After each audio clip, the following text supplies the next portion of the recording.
What's up, dudes? Welcome back to another episode of Rhomas Men's Team. Pretty simple. We are a group of guys helping each other make progress towards each other's goals.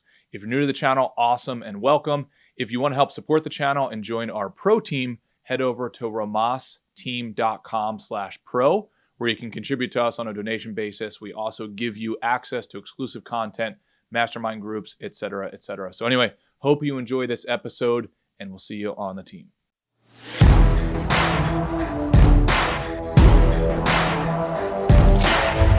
Hey man, every single day. How about with you? It's awesome. Business is going awesome. And Lucas is coming over today to the office to help with some of the video production stuff. So I'm looking forward to that. And Fantastic. I just finished this amazing book called Alchemy. And I might read it again. Just one of those books that's a real game changer. I might put it in like my top 5, but definitely top 10. Who's the author? Oh, Rory Sutherland.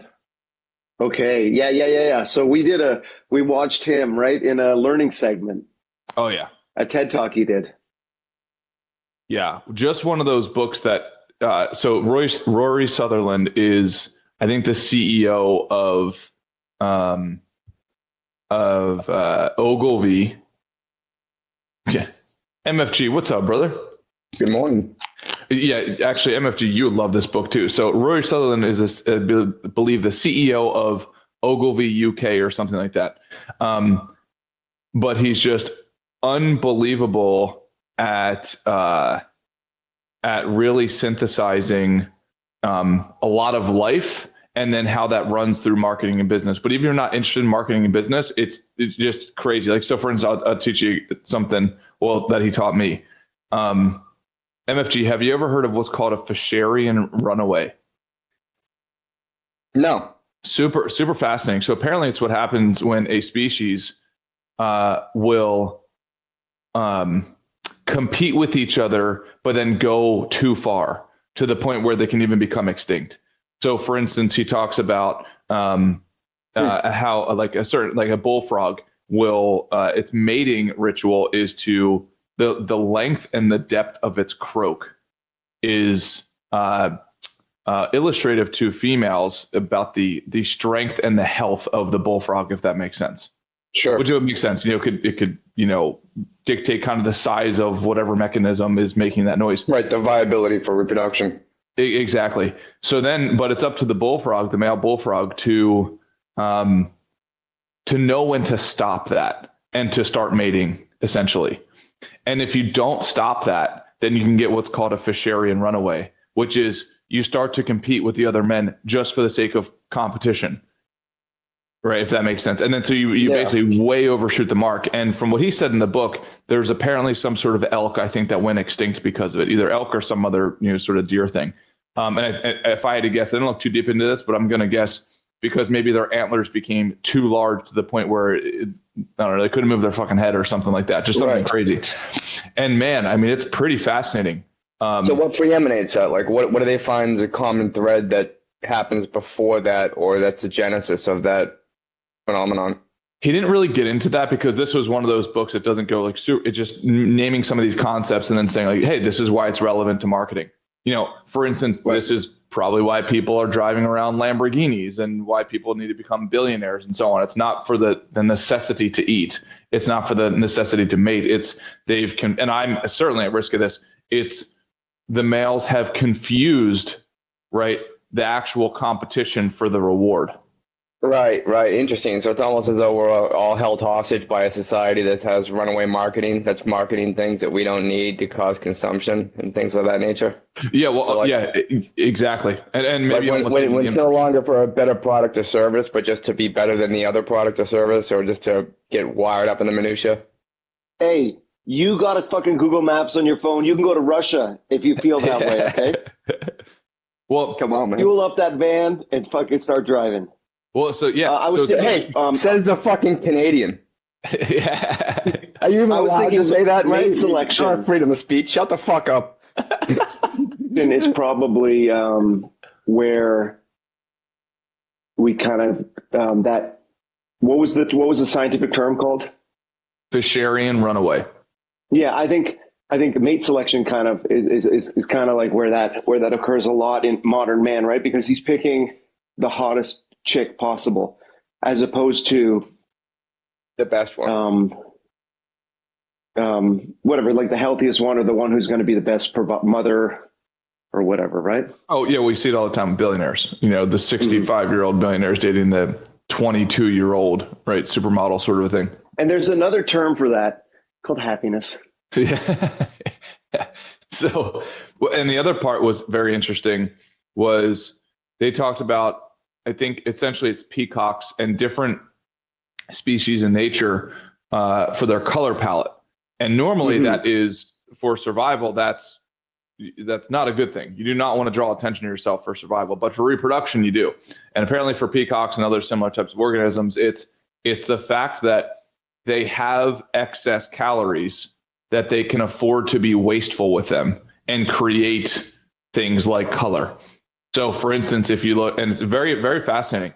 So at least from this author's point of view, if you look at like a Lamborghini, it's not just that the Lamborghini costs more because that's a signal. It's not just that. It's that it's actually part wasteful. Because for instance, you can go and spend the same amount of money on a school bus or some other enormous vehicle, right? And it gives you way more utility, let's say, because you can carry more people in it, you can sleep in it, it can double as a house, blah, blah, blah, all this stuff. Let's call it a weather van. He's going to come out there, dude.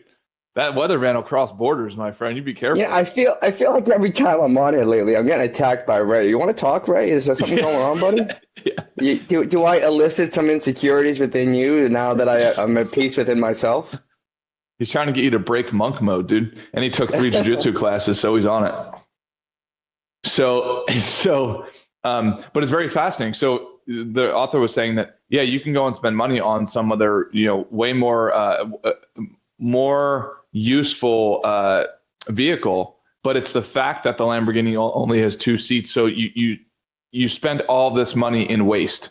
So it's signaling to the crowd, I have so many resources that I can afford to waste them.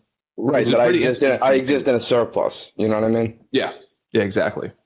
So MFG, I think the book would be right up your alley. Ray, I think you'd love it too. What's the title of it? It's called Alchemy. Yeah. Just really fascinating. And the whole alchemy idea is that you can create magic in psychology. So with just a few simple tricks, like for example, and then they talked about the New York subway system and or other subway systems, and about how they thought the problem was to make the trains and subways faster. But it's like, okay, well, that would cost billions of dollars to fix that, right? You rebuild the tracks, you rebuild the trains, all that stuff, and there's no promise that it would become faster. Or you could spend less than 1% of that money, like way less than 1%, and just put up maps, interactive maps that show where the subway is. Because humans would rather wait 15 minutes knowing that it's coming than wait 2 minutes and have no idea whether it's coming. Yeah, dude, because people can deal with the truth even if they don't like it. They don't want to deal with uncertainty or deception. Right. Exactly. So super fascinating. That's interesting. Oh, yeah. So anyway, that's my lesson for the morning. But how do we apply that to ourselves, though? Oh, dude. How often do we want to rush around or try to find the next quick fix or the next, let me hurry up and get to that, as opposed to being able to zoom out and just see where you're at and apply patience and virtue to that? Yeah, I mean, I think if you take that little microcosm of an example inside of the book, we could apply that to so many different places, right? Like, just like you said, MFG, just zooming out, first of all, having an orientation towards where you want to go. So that way you can see where you're at in the spectrum of that final destination versus just floating around aimlessly, letting the winds blow you wherever they're going to blow you. Absolutely. Yeah, and I have another thought, Wes. As I sip my mid-morning espresso, like attacking and shaming the billionaire class has become a national pastime, And you have to look no further than this kind of like, experimental robot submarine that kind of like whatever imploded or something, killing 5 billionaires in the process.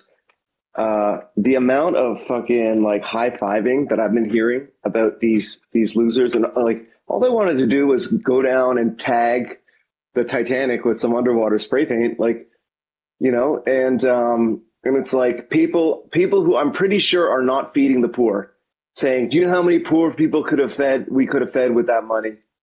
And so is it possible for the guy, the 80-year-old with the 20-year-old girlfriend, to be living authentically? Is it possible for the guy with the Lamborghini to be living authentically? Or are they just there for our ridicule and judgment? Yeah, I mean, I think hypothetically, that must be somebody's authentic life. Yeah, I mean, I don't know. MFG, I'd be curious what you think. I personally don't care. Right? Let the billionaire do whatever the hell he wants. Right, it's something against you. But like, I don't understand. Oh, I know. I love it, Wes. I love the critique. No, the critique of billionaires. Let them do whatever they want. I happen to respect billionaires who've earned their own money. That's the class that I respect. Do whatever the hell you want. I don't know. When I was a kid, and I got a younger sister who's 2 years younger than me, and I would go run and tell my father, Lynn did this, Lynn did that. My father would tell me, you know what, Michael? Just worry about yourself. That should be plenty. Right. And I apply that to life every day. How right was he? How right was he, MFG? Because you think about the same people that are complaining about the wealthy people. Why don't they shut the fuck up and go do something productive for themselves? And you know what I mean? It's just like life is not a spectator sport. And the degree of narcissism that people extrapolate to be able to look around the world and take things personally is fucking obscene. I mean, I refuse to take anything personally from like the one guy I work with. And he might mean it personally. I won't even take it personally then, Yeah. And by the way, because it isn't personal, like he's dealing with whatever he's dealing with, and that has way more impact on how he's behaving than anything that I could do, or anyone else for that matter, if that makes sense. Yeah, so and I'm experiencing that. 22-year-old, I don't give a fuck. Thank you for giving me permission, but I accept. What are you experiencing, Ray? Something joy, bliss, wonderment. But also I'm experiencing something like that with my family where, first of all, my dad dying, we're all experiencing that kind of different.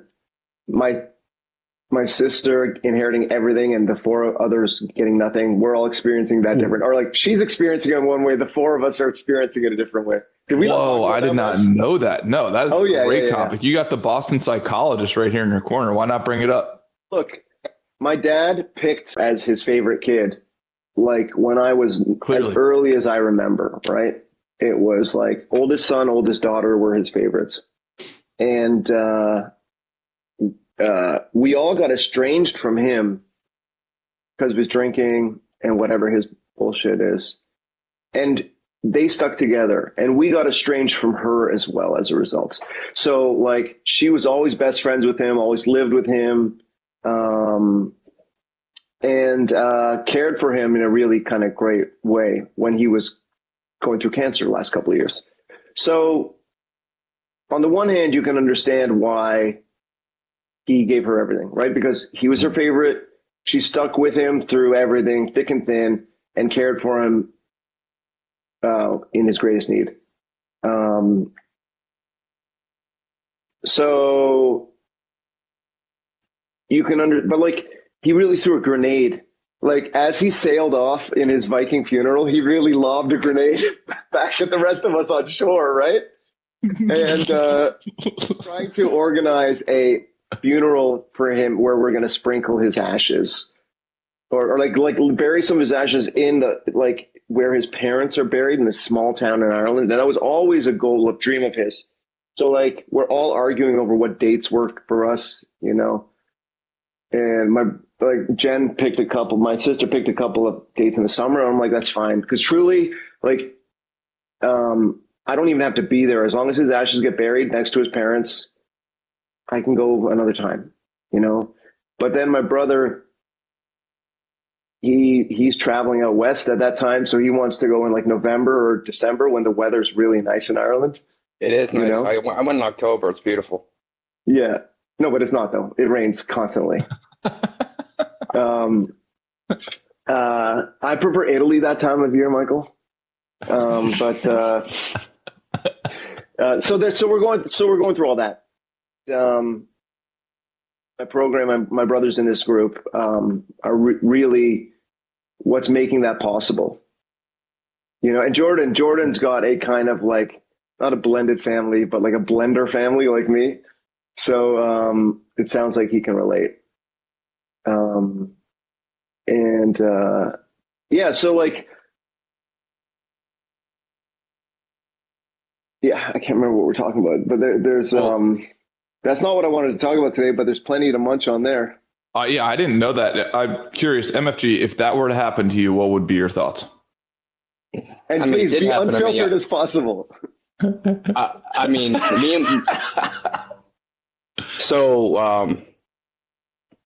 interestingly enough, when me and my father had a very contentious relationship when I was in my teenage years, and then eventually we became best friends. Then he got diagnosed with lung cancer, and so him and I became much closer when he was sick. And I had a lot more interaction with him and a lot more closure than my sister got. But, and this is where, you know, sure, I'll be unfiltered, but at the same time, right, you know, there's an I didn't get left anything more than my sister did. And also, in addition to that, after my father passed, my mother actually moved in with me and my wife at the time because she was a fucking train wreck. But so I was, you know, and it actually, my sister got mad about that because I was able to be there more for my mother. Yeah.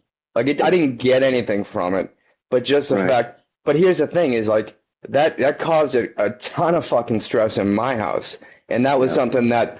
You know, it wasn't because I was the oldest boy that I was a favorite. It's because I was the oldest boy that it was ingrained in me from day fucking one that, you know, something happens to me, you take care of your mother and your sister. You're the man of the house. Care of the family. Right. Yeah. So I would implore you to maybe do some real introspection and think about perhaps things that you weren't willing to do, and which is fine. We all have boundaries that we set, especially around alcoholism and abusive family members. I mean, that was my story as well. But there were probably things that your sister was willing to overcome or pursue that relationship in spite stood forward while the rest of us stood back or whatever. Right. Yeah. Right. And so not good or bad. It's just, you know, it could, you know, add explanation to it other than just favoritism or other than just, you know, the sleight of hand, you know? Yeah. And so, like, the favoritism experiences subjectively, and it's not. I don't have any great anger or resentment about that. It's just in the short time we have together, which is what, 7 hours a week, boys. In that short time, like, I just want to explain to you the dynamics, right? And so, I have favorites. Thea's my favorite. Who's your favorite? Who's your favorite daddy? She would have said me if we're not on speaking terms right now. Yeah, and so like part of that introspection that I've been doing like through AA, because I had to hit my rock bottom with drugs and alcohol, and kind of like, you know, like because I'm going back to church now. Church is an hour of listening a day. AA meetings are really 99% listening, right? You got to speak for 1% of it. And so there's a lot of introspection I've been doing, and I'm blessed to have that. And so the tension between me and my brother is, I think it's over mommy's love, right? So like you said, you didn't get anything more for like helping out your mom, helping your dad, but what you did get is mommy's love, right? And so like, and I think that's what's going on, because like, Mike, I'm entering on a journey like you are, where I'm thinking about really, really downsizing and really just pursuing the life that I want, you know. I think you guys should trade the van for the house. No, literally. Put your money where your mouth is, right? No, all right. I'm going into a similar situation. There's just less vermin where I'm going. Okay. And he's gonna come after you, boy. He's got a pit bull in that back to that truck too, man. Dude, in dog years, that pit bull is $1 million. Okay. He's 84, yeah. But bite your foot off, brother. Anyway, so like I'm setting up my mom's basement as a art studio or, you know, living quarters. And if me pursuing my dream becomes more unpopular around here, right? And that drives my brother crazy. Like he told my mom, you know, he's an addict, right? You know, like he was telling my mom, you know, and it's fine because like we're both competing for mommy's love, right? Like he wants to use her basement as like a storage space and be the one who gets to like go in and like do odd jobs for her. And if I'm cutting in on that, like there's something competitive that happens, right? So that's how I can relate to. It's not an analogy. It's not like a mirror situation, MFG, but I think it's analogous, and that's through introspection. Whereas like if he tells mom I'm drugging and drinking, or if he throws a tantrum or something, I try not to react emotionally. I don't always succeed, but I try not to. Hard. It's super challenging. You know what I mean? Especially with all the other stuff going on. You know what I mean? For you, and I'm sure that your brother's life isn't a completely smooth ride either. You know? So, no, it's not. It's we're all. And then also too, we're like all cut from the same cloth. All three of us, Mike. You, me, and my brother Frank. You lost your dad, but your mom lost her life partner. Yeah. You know what I mean? That she built. Like that's one thing that it still fucks me up to think about nowadays. It's been like 13, 14 years since my father passed. Like I talked to my mother, and like my mother and father were together since my mother was like 19. You know what I mean? Like to go through that whole arc of life, like having children that become adults and like building lives. And so, you know, there's a lot of factors to go through, but all you can do is just, you know, focus on yourself and just be honest. You know what I mean? Just be kind and be honest, you know, and just, again, it's so hard to not take things personally with family because there's so much attachment to it. And they know exactly. They're like Luke Skywalker off the computer using the Force and just shooting that one spot in the Death Star that'll take the whole thing down. And now I have a great relationship with my mother and sister. But when I was living with them at the beginning in like 2017, 2018, matter of fact, I got my first solo art show in 2019. And my fucking sister, the day before, we got into an argument about something, and she was screaming at me in my mother's house. And my mother was just sitting there letting this happen, to the point that she was screaming that I just sat down on the floor and just let her scream. And she called me fucking human garbage. And this is in front of my 2-year-old niece. You know what I mean? God. And then for like weeks after that, she wouldn't allow my niece to talk to me. Like had to act like Uncle Mike. So I've been through that type of toxic environment. You know what I mean? But the good thing is that you can grow past it. You know what I mean? And especially with the fascinating thing, right, is my mother's in AA. She's been in. I helped her to get sober when she first started her journey like 3.5 years ago. And she's become an entirely different person. Now when her and I speak, it's not about bullshit or this, that, or who's drama. Doing what. We have deep, like spiritual conversations almost daily. I'll talk to her. You know, I've had those with my mom recently. Yeah, I mean, we fucking send each other podcasts back and forth that illustrate different things in the program. And, you know, so I guess I would say that patience is going to be your best friend here, and understanding for other people. And it's not, and by the way, no one else is going to, hopefully they do, but the odds are is that you're going to be much more willing to take the lead on these things than anyone else. And that's a burden that you're going to have to bear. And it's not fair.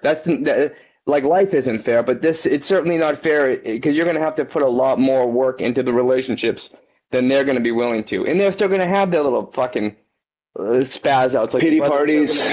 No, and your brother's still going to come out and attack you. And by the way, you'll have it'll be your right. You'll be in the right to attack him back, but you have to retard that. You have to like be willing to take the higher road. And it's not easy, but it is worth it. And it does create growth, because the more you can become a safe space for them, where they know even if they act out, you're going to be the one that's consistent, that you're going to be more committed to you being on that path than they are to swaying you off it, then they'll come to you.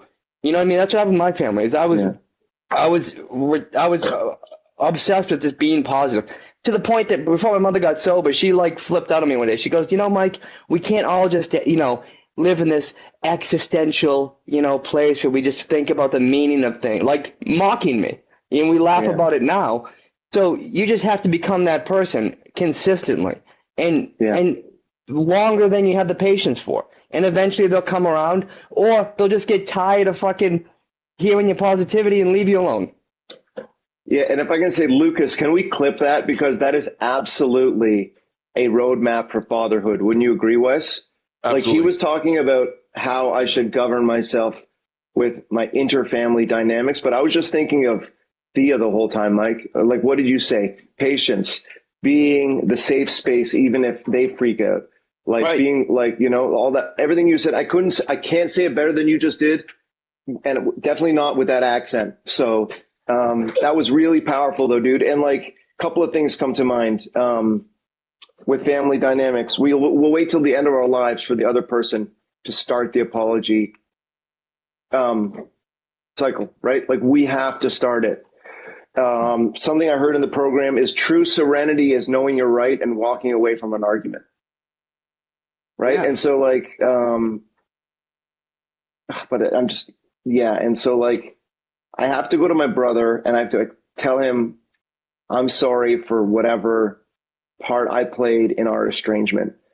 And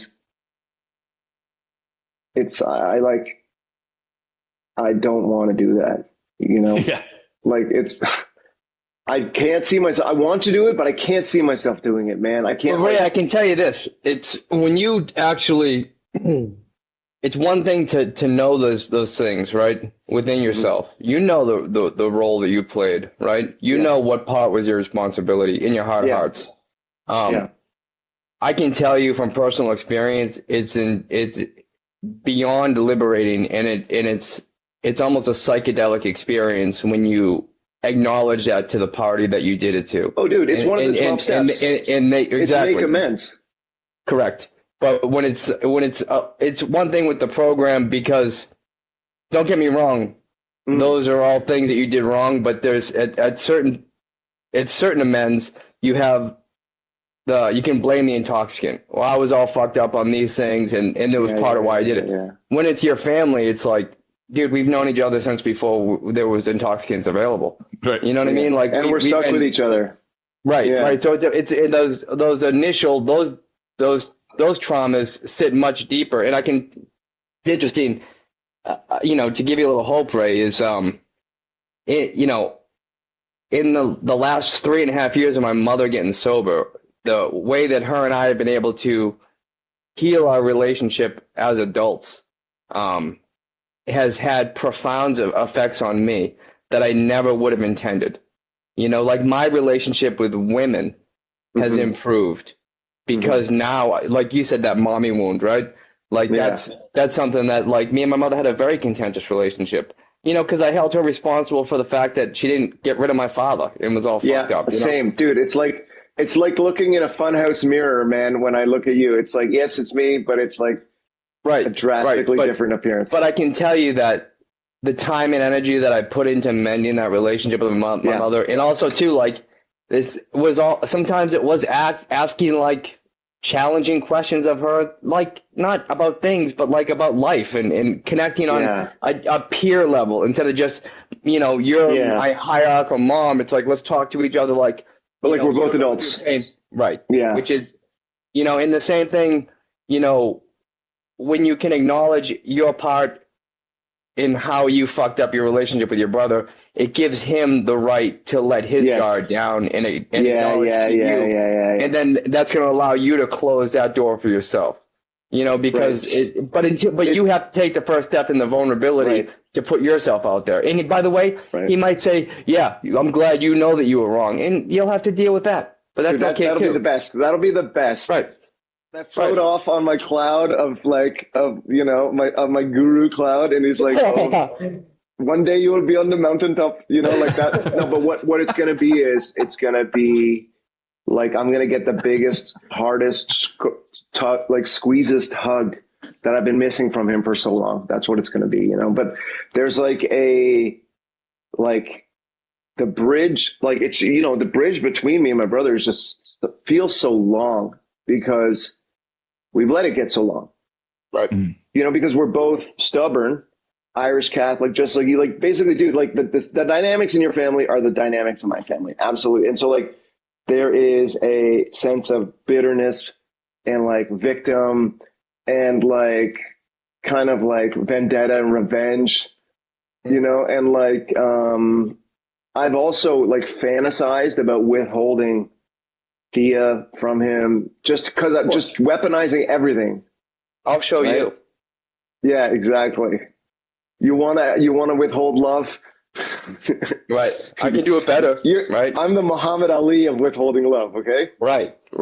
And but it's all for naught because it's what do I gain? What do I gain from I already lost a father, so that we're down to 6 in my family. What do I gain from having not having my brother? And the weird thing is that we're basically twins, right? We're 11 months apart or 13 months apart or something. And so it is, yeah. So there's a kind of there's a rivalry and there's a deep bond, and it's I sent him a message on, so I was out in Prince Edward County this weekend doing my gallery. I was at a dinner with Charlotte, my assistant, and the waiter looked just like my brother. Same belly, same greasy hair, same beard, same kind of biker vibes. And I told him, dude, I think the universe put us together and is trying to tell me to heal and mend my relationship with my brother. I told him this, and he's like, yeah, man, you don't mess with the creator. I don't know if I mentioned that on Monday, but yeah, this guy looked exactly like my brother, man. And it's and so I sent him a message on Father's Day, and the message was hey, first Father's Day without Pop is kind of weird. I hope you're surviving, man. And no response. But, and that's fine because, so in a way, Mike, I did try to the bid for connection. Yeah. Even though you're going to have to do that 1,000 times. Right. And no, but what I have to know, Mike, what I didn't do, what we just talked about, which is owning up to my role in the estrangement. Right. But I did a bid for connection, and,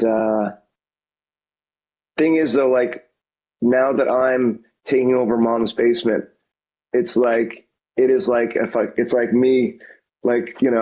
it's breaching his Maginot Line or something, right? Because it's his turf that he carved out for Mommy's love. So there's all this shit going on, but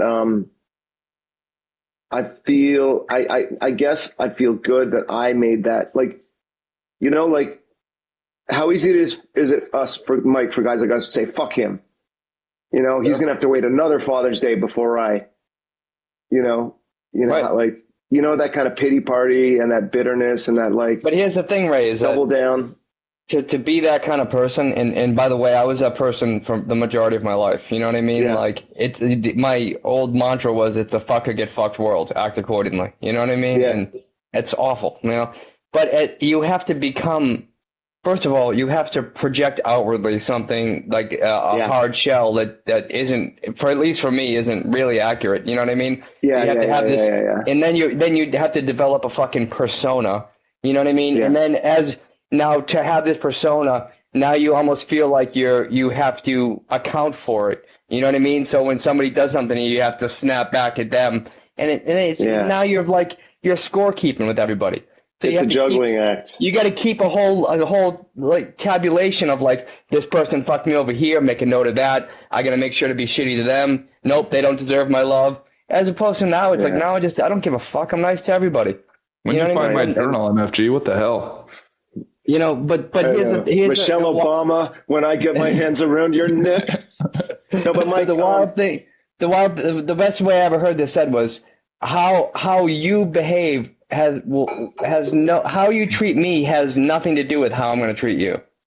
And that's and that's when like I really started to understand the whole fucking, you know, Jesus Christos turn the other cheek thing. You know what I mean? Mm-hmm. Because it's not because turning the other cheek because you're so virtuous and like, oh, I'm going to take abuse. It just it allows you to maintain your path. You know what I mean? So you're not bifurcated by being like, oh, I have to treat this person different than this person and this person different than that person. I can be the same person. I can be my authentic self no matter who's in front of me, right? And so for me, Mike, but you have to let your ego go for that, though, because your ego wants to nitpick and manage. Right. And so for me, for the last 20 years, it was trying to look like a rich guy, not trying to look like a tough guy, right? But everything else applies, right? Like the persona, you know, telling the jokes and having that kind of laissez-faire attitude, and then trying to dress the part, and then trying to holiday at all those places, and then really trying to like, right? So really trying to like fully complete the metamorphosis into this inauthentic, in my case, rich guy, in your case, tough guy, right? And like, and what I do now doesn't make a lot of money, but it is like my authenticity, like just like shoots like a laser beam out of every pore, you know? Right. But there's going to be sacrifices that come with that. That's the thing. Yeah. That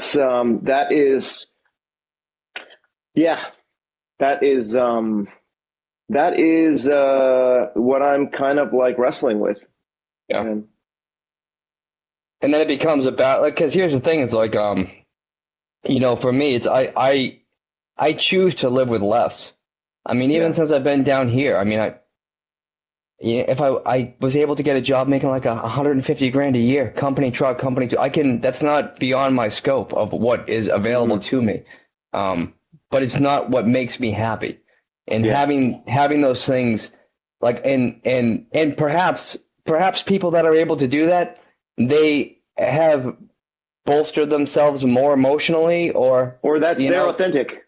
Sure. Which is, I commend them, you know what I mean? But I know my own limitations, and, you know, to accept and acknowledge where I'm at and what capacity I have is my responsibility in that context, you know? So as opposed to just going out to earn that money and then it costing me, you know what I mean? Because it's going to cause collateral damage and I'm going to torch this relationship and destroy that part of my life. I choose, but it's not without sacrifice. So you have to find that balance for yourself, you know, and I don't know where that lies for you. It's, I mean, for me, it was easier. And by the way, Ray, I used to play the rich guy too. You know what I mean? You forget. Yeah. No, I know. I've seen that. I've seen your Range Rover. Multiple Range Rovers, my friend. Okay, Rovers. Sorry. Okay, hey, dude. Hey, I had a lakefront estate with a private cove. I had like 212 feet of water frontage. I was fucking balling out of control. Wow. But yeah, but at what cost, right? Like, I was miserable. Yeah. And it's ironic too, because I have, you know, at that time I was married and I had stepkids, and like me and my stepkids were estranged for years because of their mother.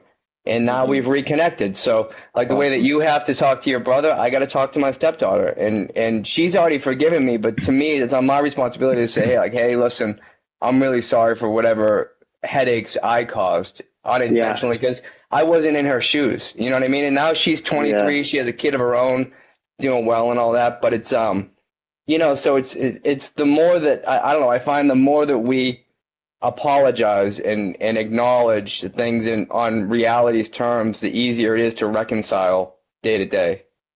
Word. Love it. What do you think of that conversation, Wes? Outstanding. Thanks, man. MFG, you always live up to the hype and the expectation, my friend. Yes, he always delivers.